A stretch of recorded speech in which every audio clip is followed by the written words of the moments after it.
welcome to the first real life of CP Hangout, the Google Hangout YouTube video. We love CP, and this is Cindy Evans. Cindy, do you want to tell them what you do? All right, no worries. So, greetings out there in podcast land. I'm a sports scientist, and for the last 3 decades, I've been working with people with cerebral palsy, exercising, and just trying to create programs that assist people to live a healthy life. How about you, Marie? What about you? Introduce yourself. I'm an adult with cerebral palsy. I'm in the US and Sydney's in Australia, and I went to college for recreation therapy and human services, but have been practicing in years because of health reasons and transportation reasons. So right now I'm just a blogger for cerebral palsy. I do cerebral palsy, low CP for adults, and then I go to the gym 3 times a week. Actually, I'm on my way to the gym after we talk. So I'm on the way to bed after I talk. you're lucky. You're lucky. So, what are we going to talk about today? We are going to talk about different types of cerebral palsy and bullying in the cerebral palsy community. Excellent. Because I'm quite interested in the bullying topic because, in the whole field of disability and especially in complex needs, there's always support workers that you have to train, and there's always community members that you have to train as well. And there's always going to be people that want to take advantage of the vulnerable person. Yes. Yeah. So you had experienced a bit of bullying lately, didn't you? Yeah. Okay.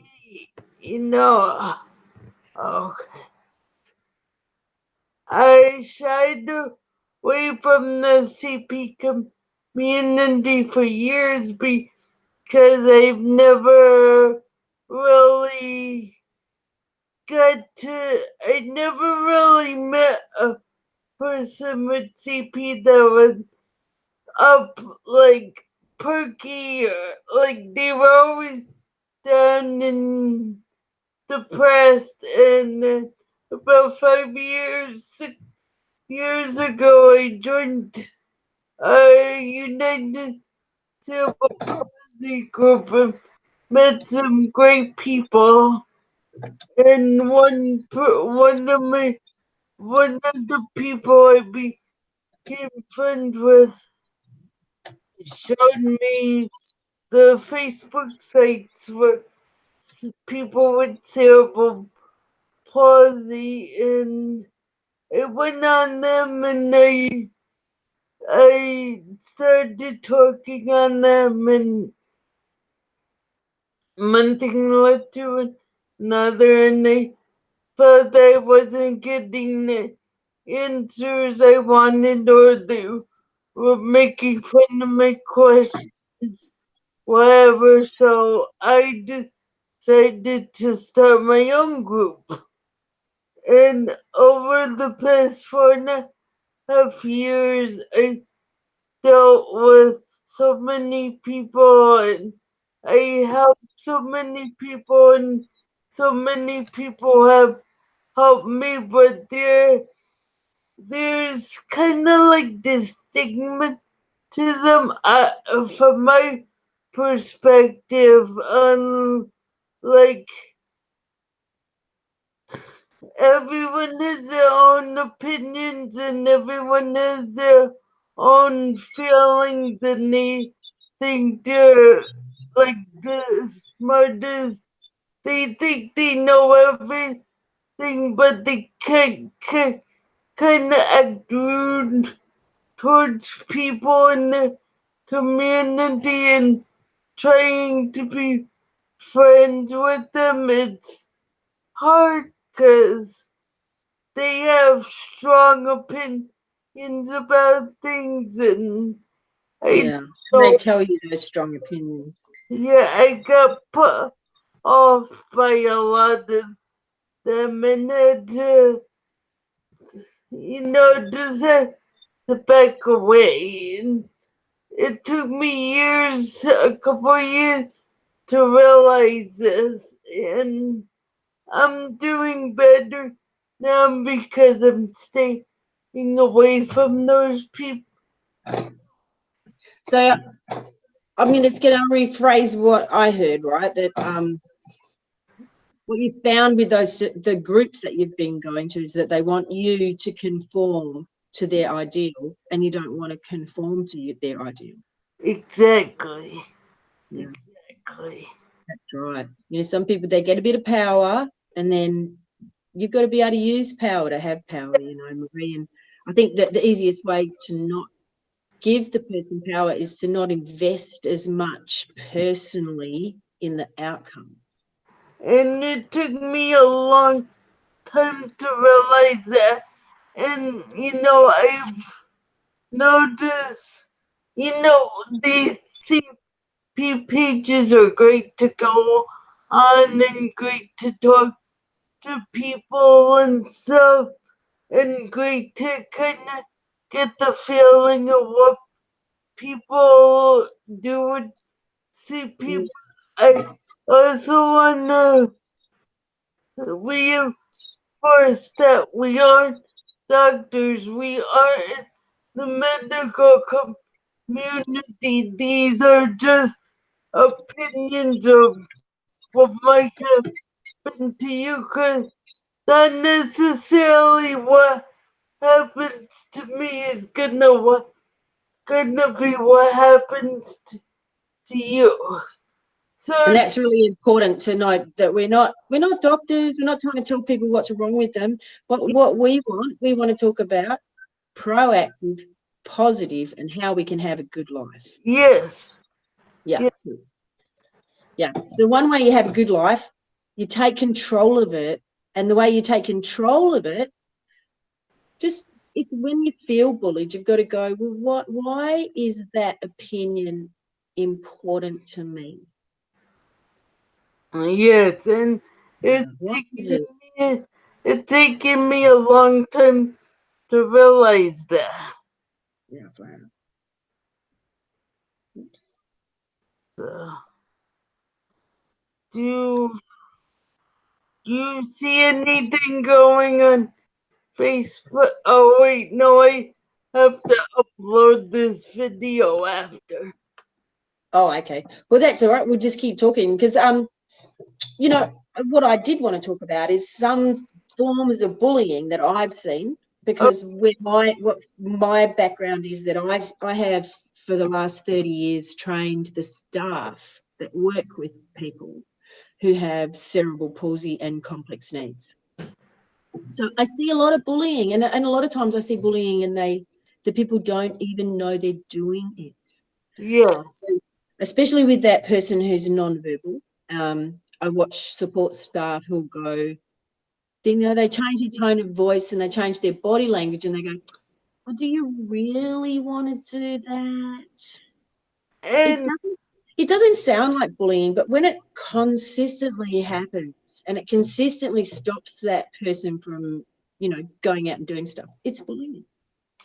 it's hard for the it's hard for us in the CP community, which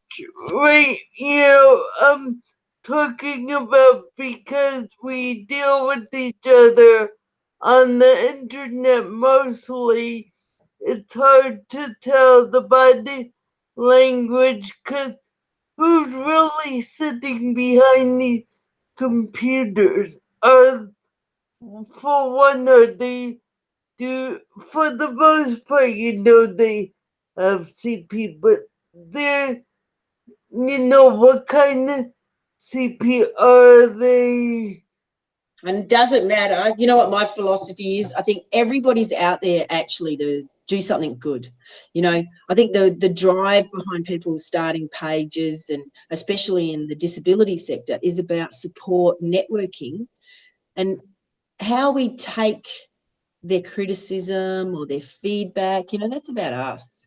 So Yeah, you just got to take it on the chin and go, well, maybe I'm not thinking the same way. That doesn't mean their way's right, but yeah, maybe we need to look in that direction. So we're going to try to avoid any forms of bullying on this page and in this podcast, but definitely we have our own opinions, and yeah. our opinions are very firm. So, we want to tell you about what we think. So And they're strong because people with disabilities, whether it's CP or another disability, you know, even though our bodies don't look the same as an able-bodied person, it doesn't mean our mind isn't working the same as an exactly. able-bodied person. That's a good intro into different types of cerebral palsy and what causes cerebral palsy. Because you posted a really interesting thing today that defined different types of cerebral palsy. Yes. Yeah, so I I, was looking at some I, of it, and I don't agree with all of that. no, I don't necessarily agree with that either. It's, you Good have, start. So, what is it called? A springboard for a conversation. So yeah, I just put up something called spastic hemiplegia. When just one side of the body is yeah. mainly affected. Because I had a very interesting story to share. Okay. We had when I was working for the Cerebral Palsy Society of New Zealand, we had a man who was experiencing a lot of changes to his walking patterns, but people didn't recognise it because he walks funny anyway, so they just didn't see that he was walking even more differently. Anyway, we identified it. We got people to believe us, and we got him in to have a brain scan to see if there was something going on in his brain. So this man, he's an adult, he's funny and he talks and he walks and he's just so intelligent. And when we're looking at this brain scan, he literally only had one cerebellum. So that's the hemiplegia. The cerebellum is called the little brain, and it's just underneath your great big main cortex. And it's all about voluntary movement. Now, most cerebral palsy, it stems from some damage to that part of the brain, cerebellum, the voluntary coordination of the body. Yeah, but he only had half of it. So the other one was doing all the work for both sides of the body. Oh my God. And that's what cerebral palsy is. One side of that brain is working twice as hard to get everything happening properly. I find it quite amazing. Oh my God, that is amazing because never heard the I never heard the real science behind it. And I think it's important that you know what the science behind it is, because when you understand the real cause of what's happening, it's much easier to train for it, with it, train with it. Maybe you could put more of the science part on the blog about cerebral palsy.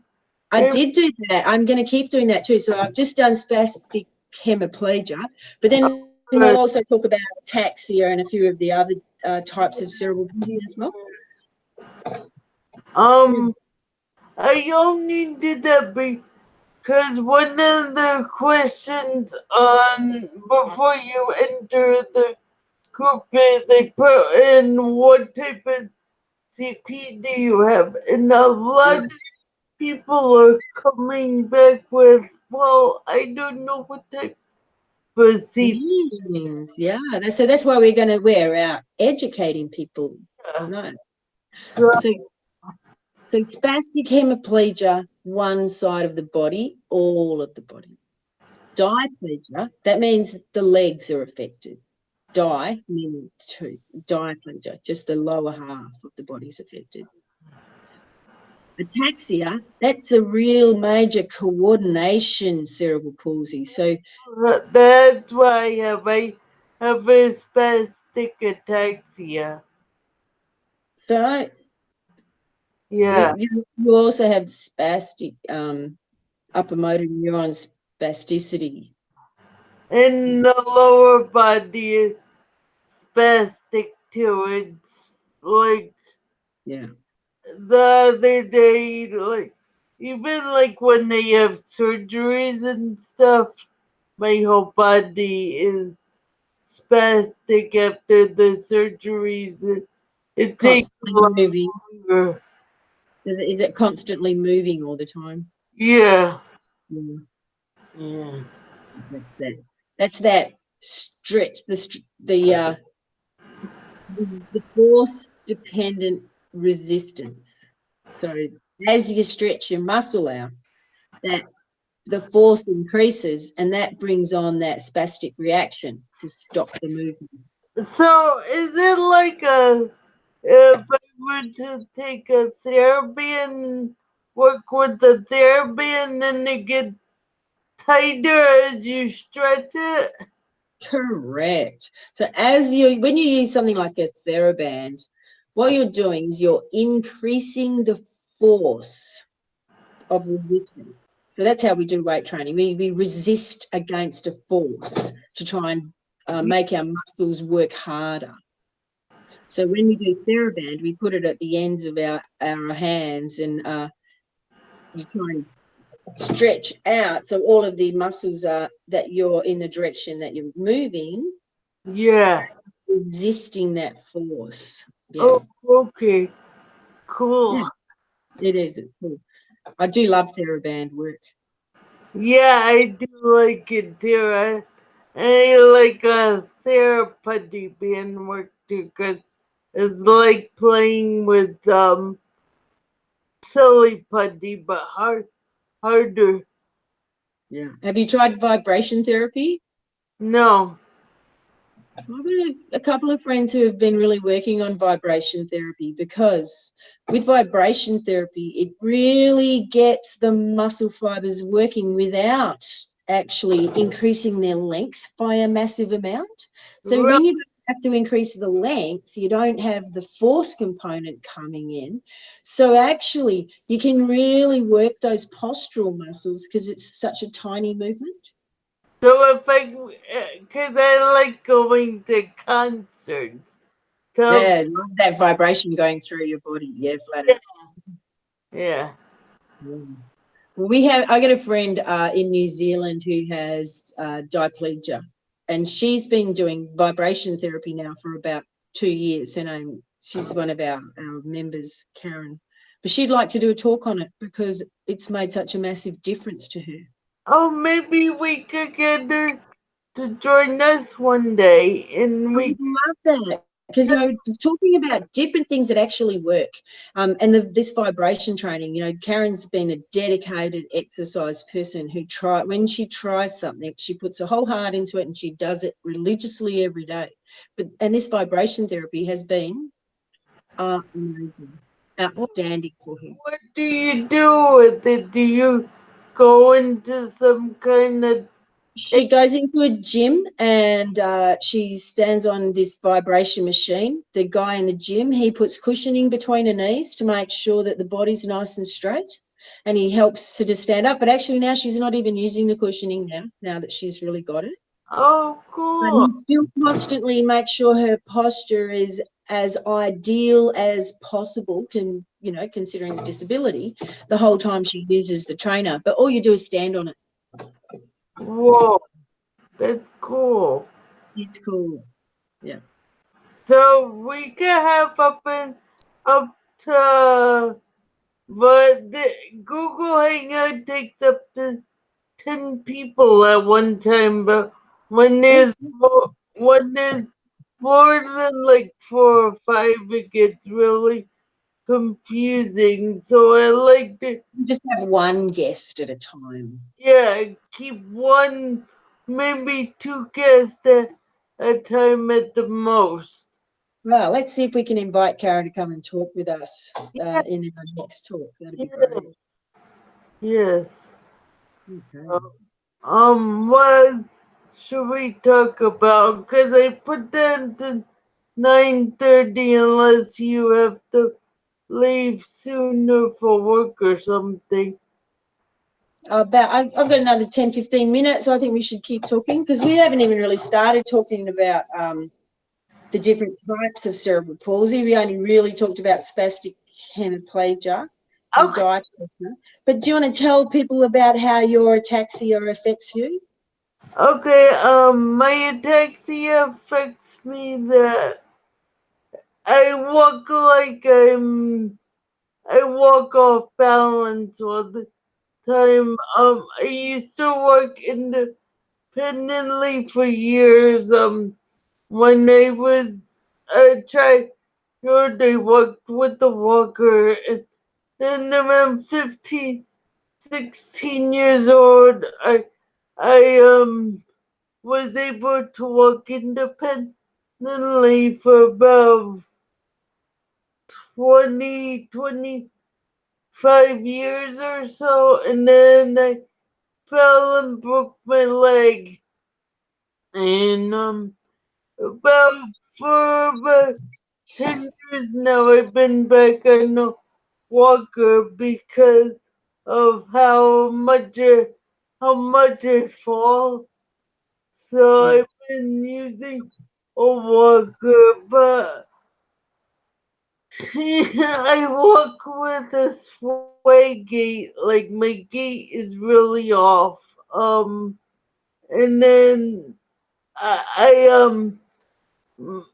I my family used to joke with me.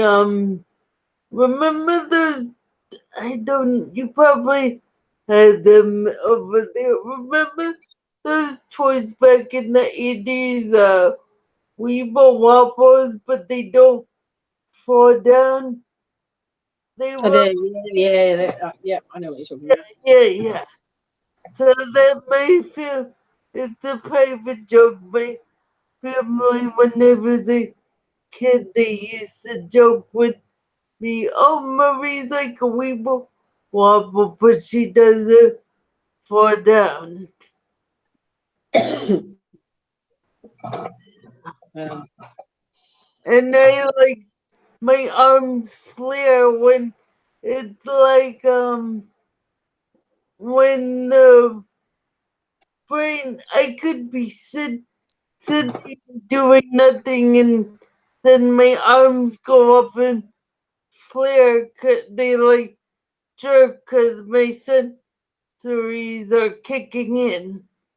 I think that, Sometimes that's because of the way, you're sitting, yeah, and as you sit, that's not a natural action for our body. The human body wasn't designed for sitting. So actually what happens when you sit is you have to take forces through your pelvis.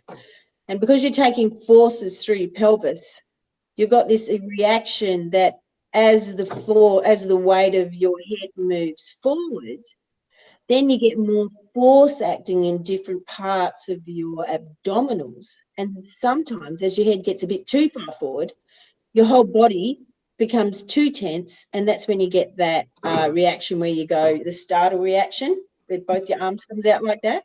yeah, Yeah. That's because you're starting to get unbalanced, and your body needs you to balance again. And it goes, well, bring yourself back.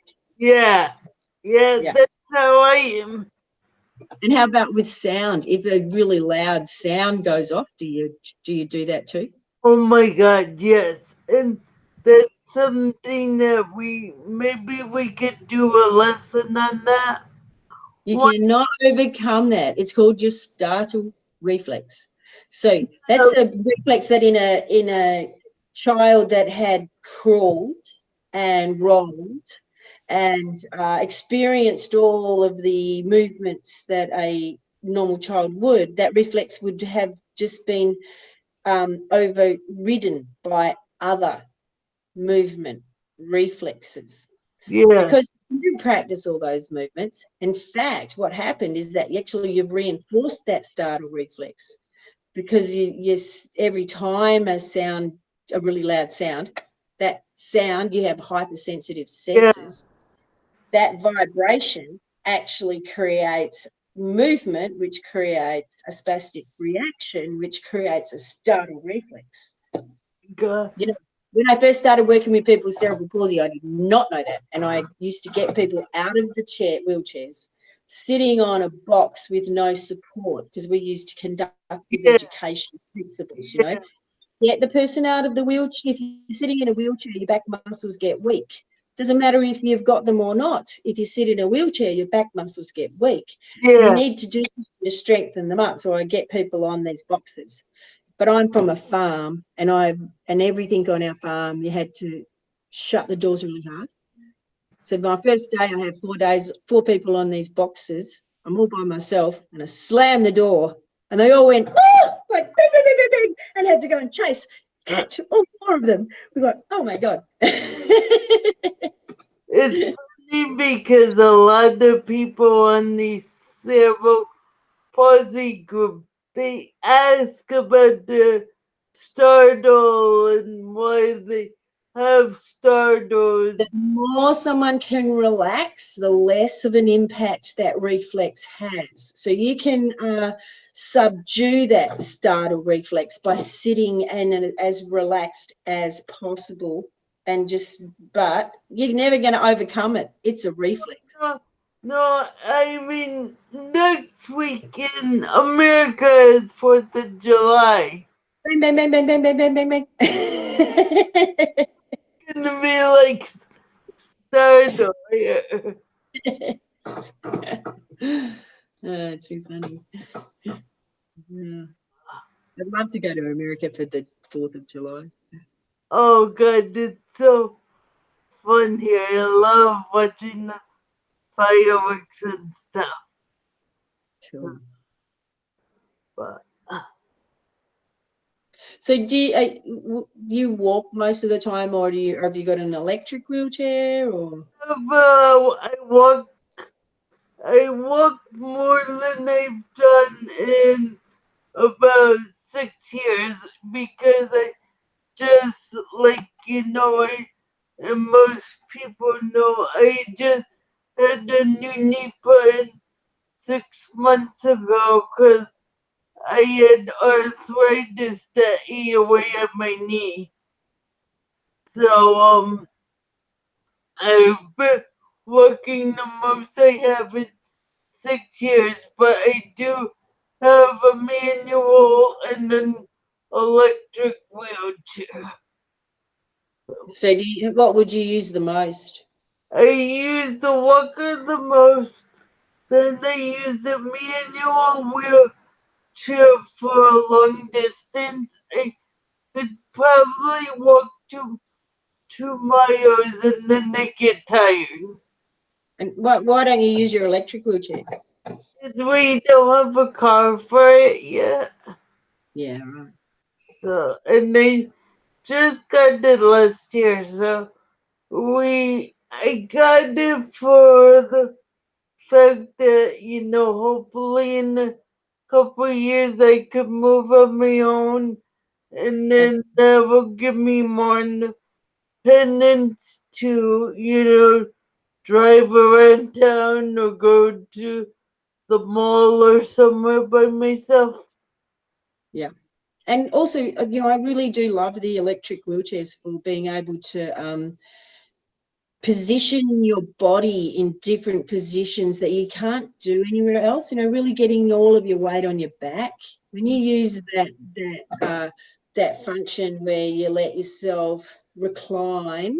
I Actually, this is my first electric wheelchair, so when I was getting used to it, I was like, oh my god, I can lay on my back or whatever, or like it goes up and down so I could reach high stuff in the house because I'm short. I'm like Yeah. 5'2", 5'3" on a good day. That's so fantastic about the chairs, isn't it? You can actually talk to people eye to eye. Oh yeah, yeah. And Yeah, I love it. you get mad at them, you can raise yourself higher and be like, I'm taller, you can't get me. So fantastic. Yeah. So one thing I do, I teach people how to use those wheelchairs to exercise and to balance their body.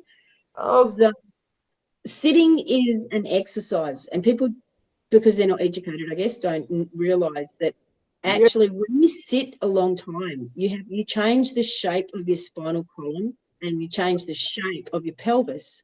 Because our skeleton, it's alive, it changes its shape every single day depending on how you're using it.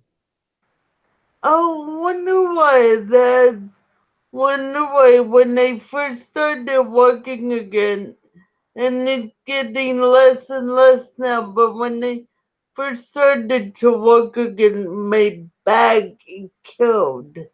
Because you had been sitting in that C-shaped curve for so long, trying to stand up straight and let those natural curves come back into your back. And it's quite difficult because you've got to let the skeleton adjust and adapt to that new movement. But fantastic for you. Don't you see the difference already? Oh yeah, Yeah. already I seen the difference, and it's only been 6 months. And that's why I want you to talk to Karen, because she does this vibration therapy and her walking is so different. Because one thing you guys have in common, the inner thigh muscles, your inner thigh muscles are too short and they're too tight. And Uh, that's one of the reasons why you had to have a knee replacement. yeah. Yeah. So getting those muscles activated and getting a good blood supply in them so they can move properly, that's quite a hard thing to do. And the vibration therapy works. I so want you to come to America, and I so want to come there to see what life is like for us in different countries. And So interesting. I think in Western Australia we're quite backward actually, but I did most of my work in New Zealand and they're very proactive. how far is New Zealand from you? They're like an extra state. They're just across the ditch. Oh, cool. But don't tell them that because they don't like to know that. Yeah. Yeah, yeah. I see Australia as an extra state to New Zealand, and we see New Zealand as an extra state to Australia. It's like you in Canada. It's cool. Yeah, it's like in the top. Canada and USA. That's what Australia and New Zealand are like. That's, Yeah, same but different. that's awesome. I actually have to get my passport because ever since 9/11, you can't cross the line to Canada without a passport. For years, you could go there without passport, but then 9/11 happened, and you need a passport to get into Canada now. We're the opposite. We always needed a passport to go to New Zealand, but you don't anymore. You can just go over. Really, that's cool. Yeah, well, you kind of do, but not really. Yeah. Yeah. So, okay. This Well, has been a wonderful talk, and like I said, this was our first talk on Google Hangout, doing it live on YouTube. So, hopefully we'll get the kinks out when we can, and we can have you guys come join us. and if you've got any questions, put them on our Facebook page. Any questions? Put them on Facebook, and we'll answer them as soon as we can. And hopefully, did you want to do one next week or the week after? It doesn't matter to me. Cool. Well, let's do it Monday next week. Okay, Same. Yeah, that'd be great. next week, and then we'll put this on Facebook, and we'll say whatever topic you want to discuss, let us know, and then we'll work on that and go from there. Sounds good. Okay, cool. Thank you for doing this with me. Pleasure. Thanks for doing it with me. It's really good. May we get bigger, better, and lots Yeah, of followers. All right, Marie. bye. Have a What is nice it? Good morning. night. Good night.